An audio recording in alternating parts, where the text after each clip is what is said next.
tends to be the case here at Stevenson-Pinsent when these two teams match up. Bears in the whites, UMass in the road maroons with white numerals in the black trunks, and Brown will attack left to right here in the first quarter across the turf here in Providence. Matt Gunty, who was spectacular last week against Harvard. There's going to be a kick called on the Crimson, and Gunty continues his face-off winning ways. Yeah, the Bears 20 grad student from Reading, Massachusetts, is able to break the double donuts on the scoring board.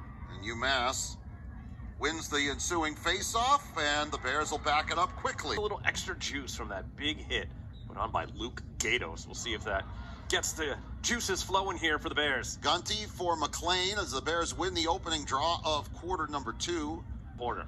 1-1 game as Gunty comes back to the X with Hammett again.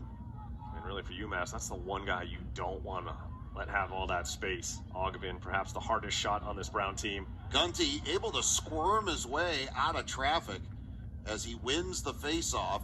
He'll turn back for punt. And this game has a lot different flavor to it. You got to wonder the conversation in the huddle was about get better shooting angles. Yes. I mean, we see what Note can do sealing off the pipe. You try to shoot from goal line extended or just outside of that. Hockman came on to take that face-off, and the Bears win it.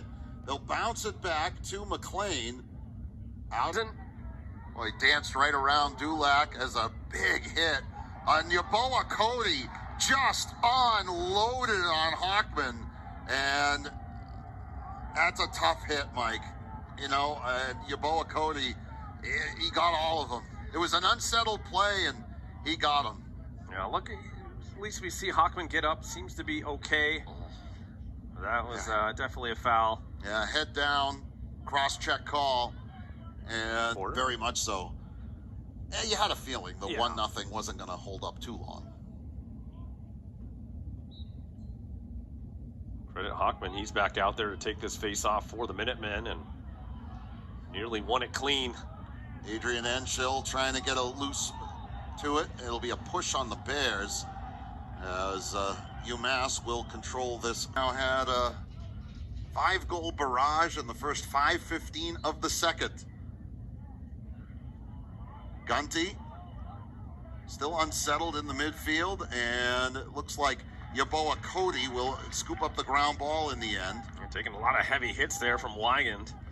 Yaboa Cody on the run, has some space, fires and it scores! Yaboa Cody got on the run, got his hands free, and gives the Bears back the lead. Yeah, once he turned the corner down the right alley, sees the space opening up. A little bit of a late closeout that time from the defenseman, Adam Towie, and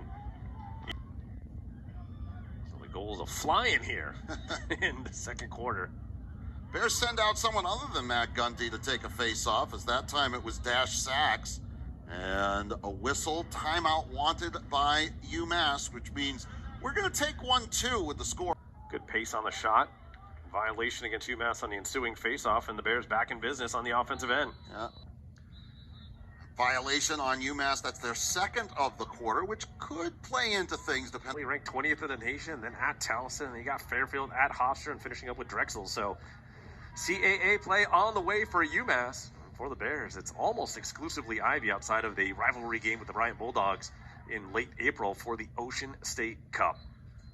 Bears will attack left to right. UMass wins the opening draw of the second half. They'll come to Tobin on the right side. Not even a minute in to the third quarter. And you knew that was absolutely the game plan. Get the next one, and UMass with the face-off violation. Hammett had face-off here, Mike, because the Bears haven't really been able to go on one of those patented runs, as that one will come rolling out to the near side. Sweeney tries to get a piece of it. Hammett still hot-footing after it. So too is Hart, and it's eventually picked up by the Minuteman O'Leary. He gets a step, bounces a shot. Second of the day. On the run in transition, the 2-on-1, nothing much that Terrio could do on that one. UMass quickly takes the face-off. Tobin tries to turn.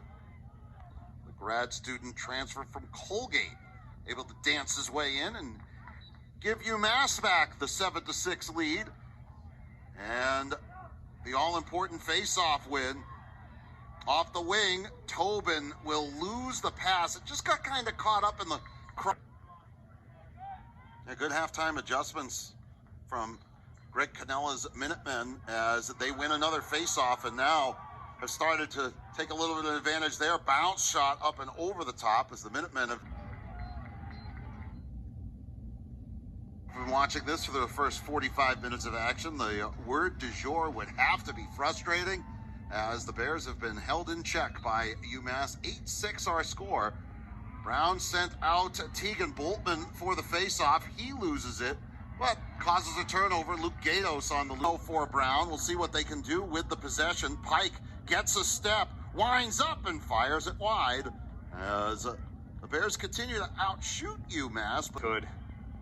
Well, and Fiore gives you a little bit more speed back there at the position in terms of that ride.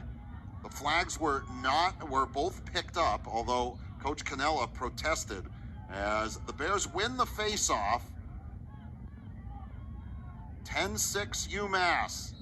And Brown was a very long scoreless streak for the Bears, almost 26 minutes of game time. And a face-off violation on UMass. So here comes